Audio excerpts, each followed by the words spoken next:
The hot Arizona sun beat down mercilessly as Lillian Vance's screams echoed through the dusty streets of Copper Creek, her body dragging painfully along the rough ground as Bart Hollister, the town's most feared businessman, pulled her by her long auburn hair through the main thoroughfare.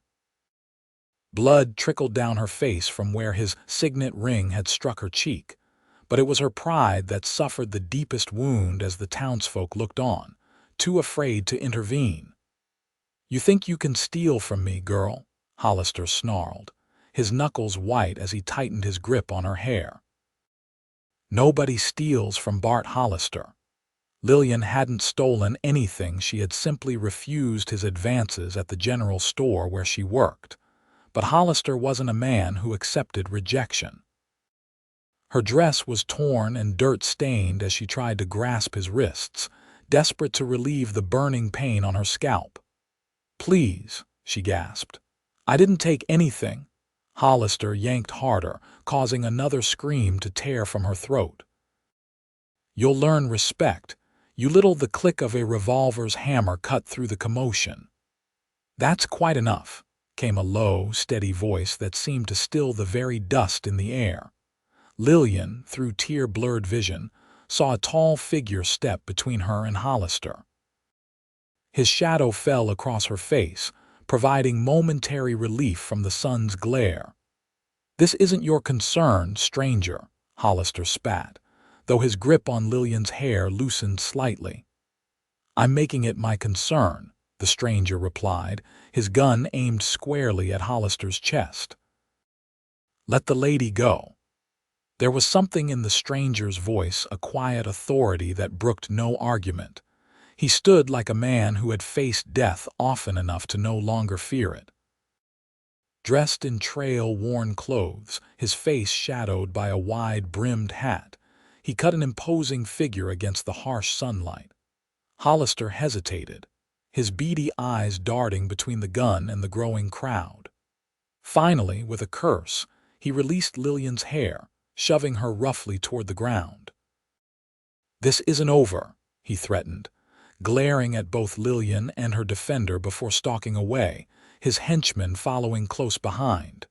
The stranger holstered his weapon and knelt beside Lillian, offering her a handkerchief for her bleeding cheek. "Are you all right, madam?" Lillian looked up into the kindest blue eyes she'd ever seen, set in a face weathered by sun and hardship. He wasn't handsome in the conventional sense, but there was something compelling about him, a quiet strength that made her feel safe for the first time since arriving in this God-forsaken town. "I will be," she managed, her voice hoarse from screaming. "Thank you, Mr. Blackwell, Kieran Blackwell," he said, helping her to her feet with gentle hands that belied his rugged appearance. "And you are?" "Lillian Vance," she replied, attempting to brush the dust from her torn dress, painfully aware of the spectacle she must present. "Miss Vance, do you have somewhere safe to go?" Kieran asked, his eyes scanning the dispersing crowd, many of whom still whispered behind their hands. Lillian shook her head. "I live above the general store, but Mr. Hollister owns it. I don't think I can go back there." Kieran frowned, his jaw tightening. "Then I'll see you to the hotel. You can clean up there and we'll figure out what's next." As they walked, Lillian became aware of the curious stares following them. Kieran Blackwell was clearly not from Copper Creek, yet he walked these streets with the vigilance of a man who never fully relaxed. His gun belt was worn and his Colt revolver well used, but it was the way he carried himself that told Lillian he was more than just another drifter. "You're not from around here," she said, stating the obvious as they approached the hotel. A small smile curved his lips. "No, madam. Just arrived this morning. Wasn't expecting to play hero quite so soon." "What brings you to Copper Creek, Mr. Blackwell? There's not much here except copper mines and men like Hollister." Kieran held the hotel door open for her. "Just passing through," he said, though something in his eyes told Lillian there was more to the story. "And please call me Kieran. After what we've just been through, formalities seem a bit unnecessary. Inside the hotel, Kieran secured a room for Lillian and paid the clerk extra to bring up hot water and fresh towels. When she protested, he simply shook his head. "Consider it a welcome to Copper Creek that makes up for the one you just had," he said. "Rest up. I'll check on you later if that's all right." Lillian nodded, suddenly overwhelmed by exhaustion and the delayed shock of what had happened. "Thank you, Kieran. I don't know how I'll ever repay you." His eyes softened. "There's nothing to repay, Miss Vance." "Lillian," she corrected. "Please call me Lillian." Kieran tipped his hat with a smile that transformed his serious face, making him look younger, almost boyish. "Rest well, Lillian." As he turned to leave, Lillian caught his arm, surprising both of them with the contact. "Be careful of Hollister," she warned. "He doesn't forgive easily, and he practically owns this town." Kieran's expression darkened momentarily. "I've met men like him before," he said quietly. "I'll be careful." After he left, Lillian sank onto the bed, trembling with the realization of how differently things might have ended without Kieran Blackwell's intervention. She didn't know who he was or why he'd risked himself for a stranger, but in the cruel frontier town of Copper Creek, Arizona Territory, 1878, such kindness was as rare and precious as water in the desert. The hot bath the hotel staff brought up was heaven to Lillian's bruised body. As she soaked, she examined the damage in a small hand mirror, a split lip, a bruised cheek, and tender spots where her hair had been pulled. She'd survived worse since her parents died 2 years ago, leaving her alone at 19 to make her own way in the world. Coming to Copper Creek had been a desperate move. The stagecoach fare had taken nearly all her savings, but the promise of work at the general store had seemed like salvation. Now, she had nothing again, no job, nowhere to live, and a powerful enemy in Bart Hollister. A knock at the door startled her from her thoughts. Quickly donning the clean dress the hotel had provided plain but whole, she cautiously approached the door. "Who is it?" she called. "It's Kieran Blackwell, madam. I've brought some supper if you're feeling up to it." Lillian opened the door to find Kieran holding a tray laden with food and a pot of coffee. The aroma made her stomach growl embarrassingly loud, reminding her she hadn't eaten since morning. "I thought you might be hungry," he said, his eyes taking in her damp hair and cleaner appearance with evident relief. "You're looking better already." "I feel better," she admitted, stepping back to let him enter. Propriety dictated she shouldn't allow a man into her room, but after the day's events, such concerns seemed trivial. Besides, there was something about Kieran Blackwell that inspired trust.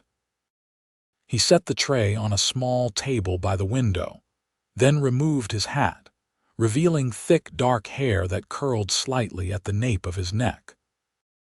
Without the hat shadowing his features, Lillian could see him clearly for the first time: the strong line of his jaw, the small scar near his right eyebrow, and the depths of those blue eyes that seemed to hold their own stories of hardship. "I spoke with some folks in town," Kieran said as Lillian sat and began to eat. "Seems Hollister's been making life difficult for a lot of people around here." Lillian nodded, savoring the simple but hearty stew. "He came to Copper Creek 5 years ago, bought the biggest mine, then started acquiring businesses when the miners couldn't pay their debts. Now he owns half the town, the general store, the saloon, even this hotel." Kieran's expression remained neutral, but Lillian noticed how his hand tightened around his coffee cup. "And the law, Sheriff Davis," Lillian laughed bitterly. "He's Hollister's man through and through, wears a badge but takes his orders from the highest bidder." Kieran absorbed this information silently, watching Lillian eat with an intensity that might have made her uncomfortable from another man. From him, it felt like concern. "What will you do now?" he finally asked. The question hung in the air, highlighting the precariousness of her situation. Lillian set down her fork, her appetite suddenly diminished. "I don't know," she admitted. "I have a little money saved, but not enough for a stagecoach ticket. And even if I could leave, where would I go?" "You have no family?" "None. My parents died of fever back in Missouri. I came west because there was nothing left for me there."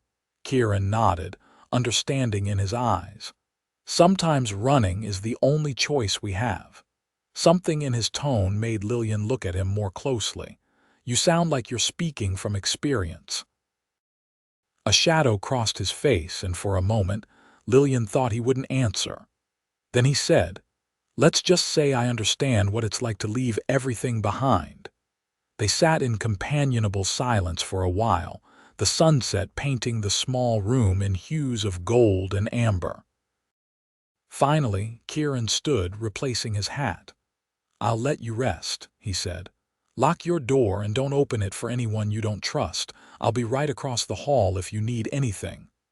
"Why are you helping me?" Lillian asked, the question that had been burning in her mind since he'd stepped between her and Hollister. "You don't know me." Kieran paused at the door, his expression softening. "Maybe I've seen too many people suffer at the hands of men like Hollister. Or maybe I just can't stand to see a woman treated that way." He smiled slightly. "Either way, you don't deserve what happened today, and you shouldn't have to face whatever comes next alone." With that, he tipped his hat and left, leaving Lillian to wonder what twist of fate had brought Kieran Blackwell to Copper Creek on this particular day. Morning came with a knock on her door. Lillian, who had slept fitfully despite her exhaustion, approached cautiously.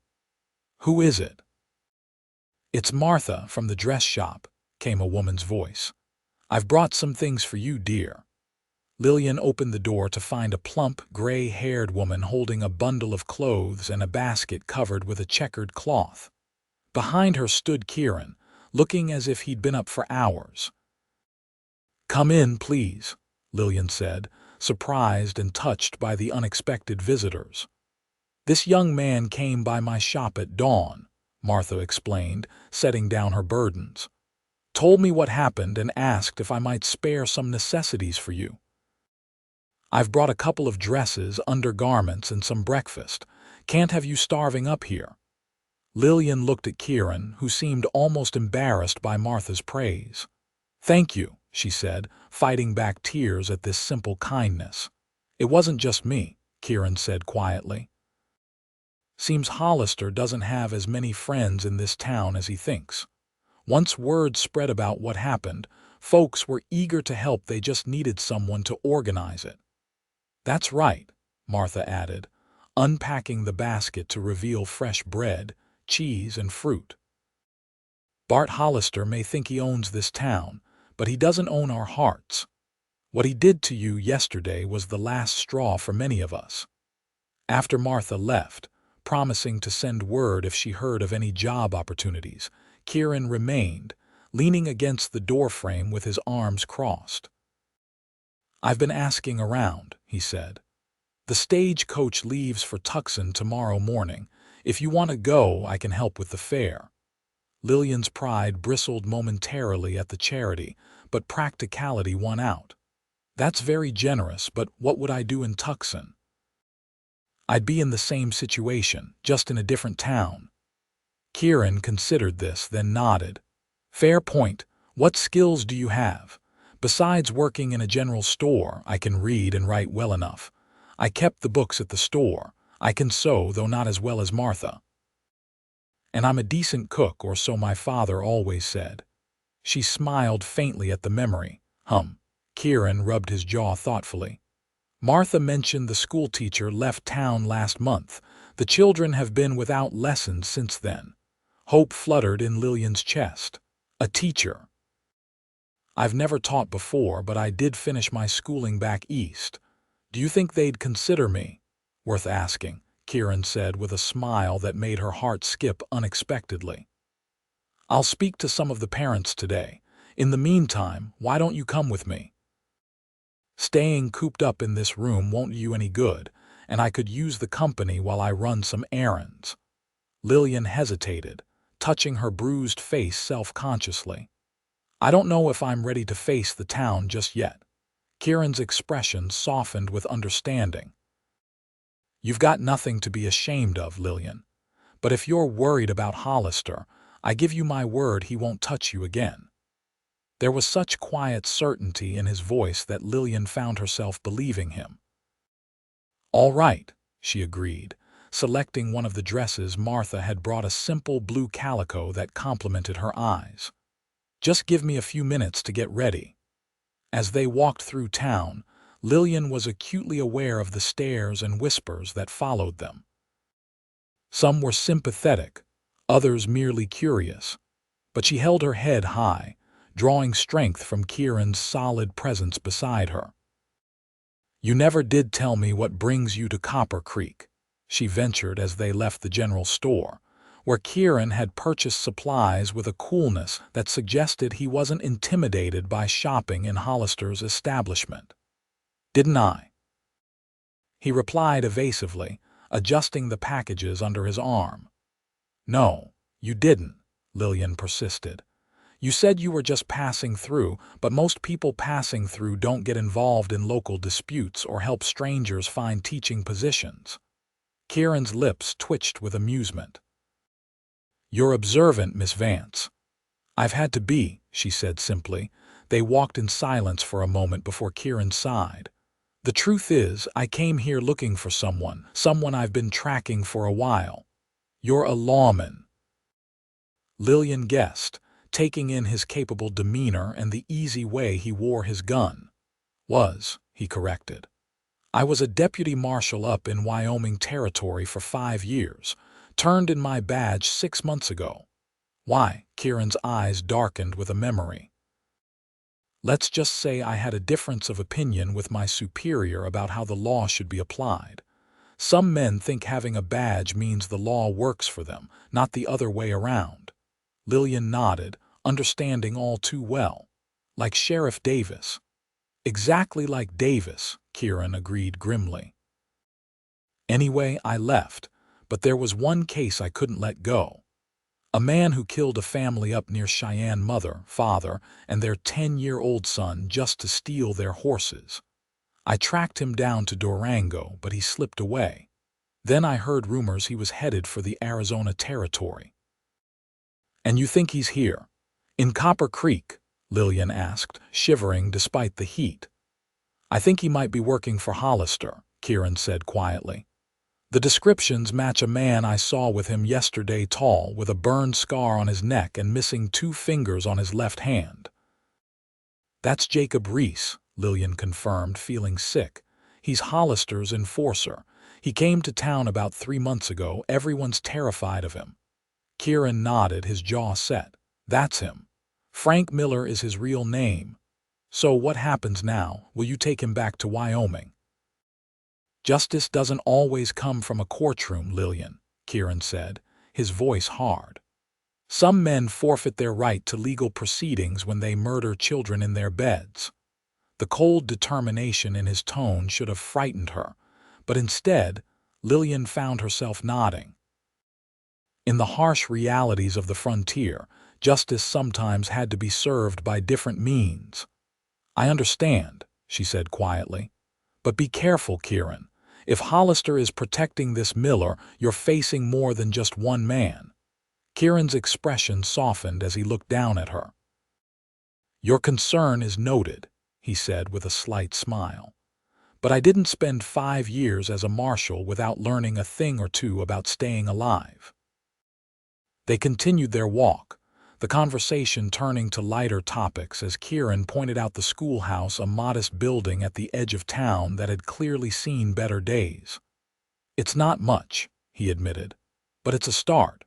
If you're still interested, I spoke with Mrs. Donovan this morning. Her husband's on the town council, and she seemed eager to meet you. Her youngest is 7 and apparently quite a handful." Lillian smiled, warming to the idea. "I'd like that. I've always enjoyed children." "You want a family of your own someday." Kieran asked, then looked embarrassed at his own boldness. Forgive me, that's a personal question. It's all right, Lillian assured him. Yes, I do want a family. My parents had a good marriage, they genuinely loved each other. I'd like to find that for myself someday. Kieran nodded, his eyes distant. My parents were the same way. They had their disagreements, but there was never any doubt they were devoted to each other. It's rare, that kind of love. Is that why you never married? Lillian asked, then blushed at her own presumption. I'm sorry. I shouldn't assume. No, you're right, Kieran said with a rueful smile. I never found the right woman. Or maybe I was too busy chasing outlaws to notice her if I did. Their eyes met, and something unspoken passed between them, a recognition, perhaps, of kindred spirits who had both known loss and loneliness. For a moment, Lillian forgot about her bruised face and tattered reputation, aware only of the warmth in Kieran's blue eyes. The moment was shattered by a shout from across the street. Blackwell! They turned to see Bart Hollister striding toward them, flanked by Jacob Reese or Frank Miller, as Kieran knew him and two other men, all with hands hovering near their weapons. Kieran stepped slightly in front of Lillian, his posture relaxed but alert. Hollister, something I can help you with. You can get out of my town, Hollister snarled, his face flushed with anger. You and this thieving woman.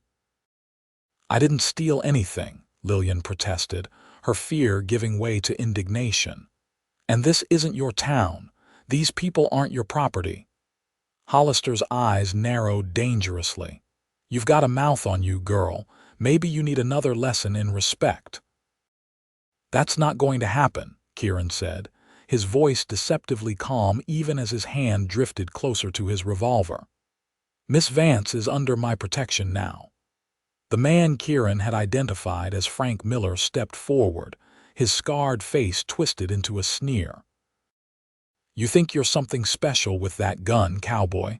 I've killed better men than you. I don't doubt it, Kieran replied evenly. Men who were asleep in their beds with their wives and children. That seems to be your style, Frank. Miller's face went slack with shock, then dark with fury as he realized Kieran knew who he was. Who the hell are you? Deputy Marshal Kieran Blackwell, Wyoming Territory, Kieran said, though Lillian noticed he didn't mention he'd resigned his position. I've been looking for you for a long time, Frank. A crowd was gathering now, drawn by the confrontation. Hollister glanced around nervously, clearly not expecting this public challenge to his authority. Whatever grievance you have with Reese is your business, he said, attempting to regain control of the situation. But the girl stole from my store and I want her punished. That's a lie, came a voice from the crowd. Martha from the dress shop pushed her way forward, her plump face flushed with anger. Lillian Vance has never stolen anything in her life. You dragged her through the street because she wouldn't let you put your hands on her, Bart Hollister. Murmurs rippled through the growing crowd and Hollister's face darkened with rage. You're all ungrateful, he shouted. I built this town. Without my mines, you'd all starve. You've been bleeding this town dry for years. Another voice called out Mr. Donovan, the council member Kieran had mentioned. Charging double for goods at the store, manipulating the mining contracts. We've had enough. Hollister's hand moved to his gun, but Kieran was faster, drawing and aiming in one fluid motion that spoke of years of experience.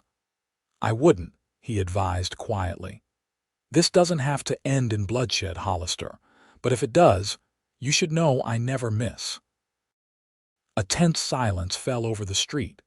Even the dust seemed to hang motionless in the air as everyone waited to see what Hollister would do.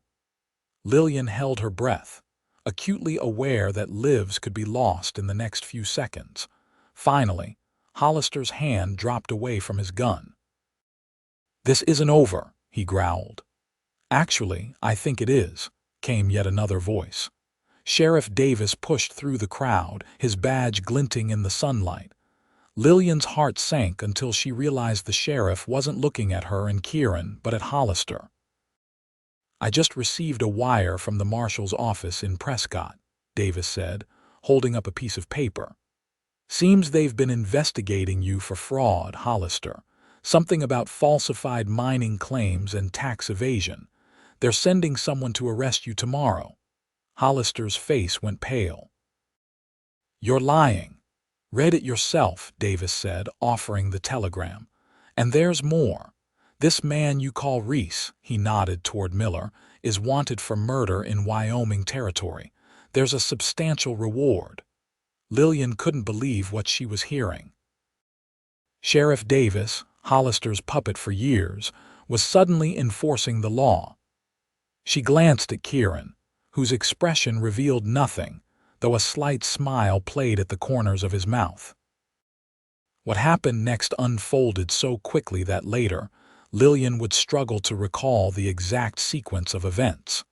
Miller, realizing he was cornered, drew his gun and fired at Kieran.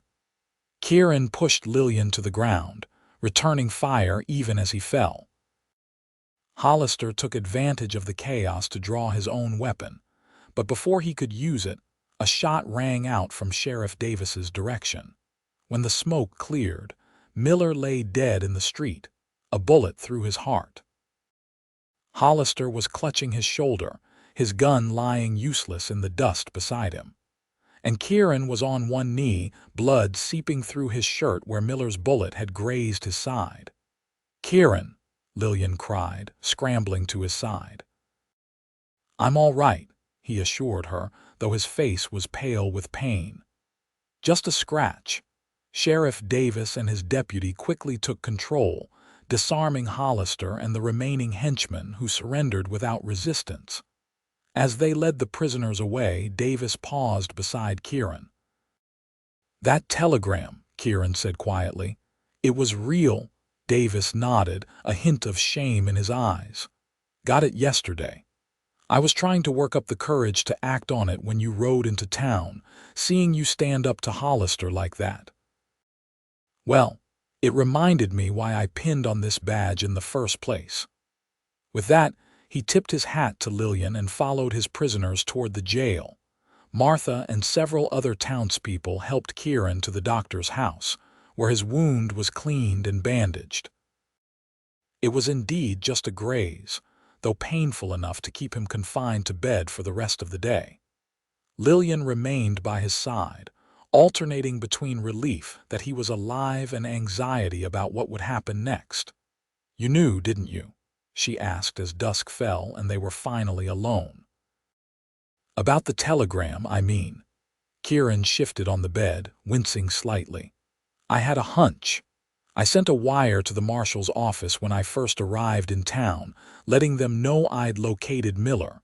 Mentioned Hollister, too, as his employer. Figured they might have something on him." "So you weren't just passing through. You came here specifically for Miller." "Yes," Kieran admitted, "but I didn't expect to find you." The simple statement hung in the air between them, laden with meaning. Lillian's heart quickened as Kieran reached for her hand, his calloused fingers warm against hers. "What happens now?" she asked softly. "Well," he said, his thumb tracing circles on her palm, "I hear Copper Creek might need a new owner for its general store. And the schoolteacher position is still open. And what about you?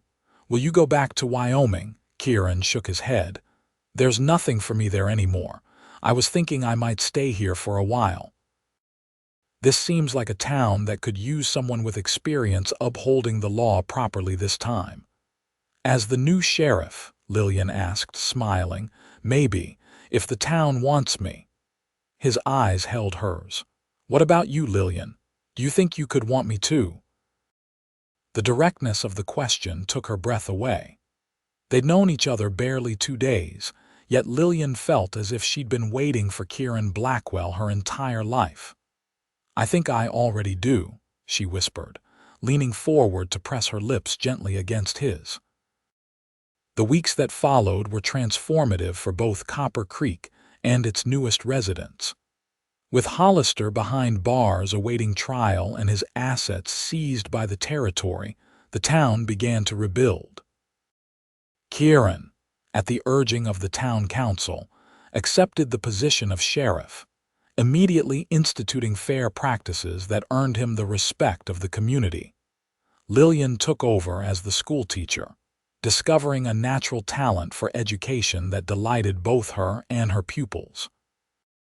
In the evenings, she helped Martha at the dress shop, learning the business side of things with an eye toward eventually opening her own establishment. Their courtship progressed with a combination of old-fashioned propriety and frontier pragmatism. Kieran called on Lillian properly, taking her for walks and to church on Sundays, yet there was nothing conventional about the depth of connection that grew between them. They recognized in each other not just attraction, but a shared understanding of loss, resilience, and the determination to build something meaningful from the ashes of the past. 3 months after the showdown with Hollister, on a crisp autumn evening, Kieran proposed. They were sitting on the porch of the small house Lillian had rented near the schoolhouse, watching the sunset paint the mountains gold. "I know it hasn't been long," Kieran said, holding her hand in both of his, "but I've never been more certain of anything in my life. I love you, Lillian Vance. Will you marry me?" Tears filled Lillian's eyes as she nodded, unable to speak past the emotion clogging her throat. Kieran slipped a simple gold band onto her finger, nothing fancy, but solid and true, like the man who offered it. "It was my mother's," he explained. "I've carried it with me all these years, waiting for the right woman." "I love you," Lillian finally managed, framing his face with her hands. "More than I thought possible." Their wedding took place in December, with the entire town in attendance. Martha had insisted on making Lillian's dress ivory silk trimmed with lace, far more elegant than anything Copper Creek had seen before. Sheriff Davis gave the bride away, and Mrs. Donovan's 7-year-old son, Lillian's most challenging student, served as ring bearer with solemn pride. As they exchanged vows in the small church, decorated with pine boughs and winter berries, Lillian marveled at the journey that had brought them to this moment. From that terrible day when she'd been dragged through the street, to standing hand in hand with the man who'd saved her not just from Hollister, but from a life of loneliness and fear. "I, Kieran, take you, Lillian, to be my lawfully wedded wife," he said, his voice steady and sure. "To have and to hold, from this day forward, for better or worse, for richer or poorer, in sickness and in health, to love and to cherish, till death do us part." As Lillian repeated the vows, she saw in Kieran's eyes the same wonder she felt, that out of violence and cruelty had come this miracle of love and second chances. When the minister pronounced them husband and wife, their kiss was a promise, a beginning, a homecoming. The reception was held at the hotel, now under new management, and renamed the Copper Creek Inn. The townspeople had pooled their resources to create a celebration worthy of the couple who had, in many ways, helped free their town from Hollister's grip. Later, as they danced together to the music of a local fiddler, Kieran held Lillian close, his breath warm against her ear. "Happy," Lillian nodded, nestling against his chest. "More than I ever thought possible. You, completely." He brushed a kiss against her temple. "You know, when I rode into Copper Creek that day, I was chasing a ghost from my past. I never expected to find my future." "Is that what I am? Your future?" Lillian asked, smiling up at him. "You're my everything," Kieran replied simply. "My past is finally at peace, and my future is right here in my arms." As they danced beneath the winter stars, Lillian reflected on the strange and winding path that had brought them together.